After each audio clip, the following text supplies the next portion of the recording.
वालेकुम वरहमतुल्लाह। मैं उम्मी इरफान खालिद डिस्ट्रिक्ट राजनपुर से। ये इस वक्त मौजूद हैं जी हम अपने पिकनिक पर कास्ट कैनोला के अंदर, जिसके अंदर शुगर केन की इंटरक्रॉपिंग हुई है। और आज 22 फरवरी 2022 है और अल्हम्दुलिल्लाह आज हार्वेस्टिंग का आगाज़ हो चुका है। तो यहाँ पे बहुत ही इंटरेस्टिंग चीज़ जो मैं आपको दिखाने जा रहा हूँ वो ये कि इस वक्त पिकनिक के ऊपर ज़मीन जो है उसकी पोजीशन ये है कि ज़मीन इतनी नरम है अभी तक।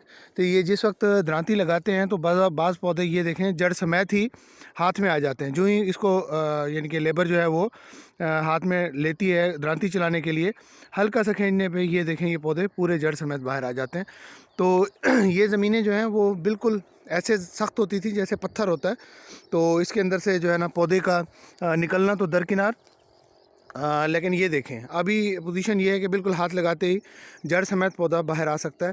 तो ये ज़मीन जो है ना वो इतनी नरम पड़ी है, ये सिर्फ़ और सिर्फ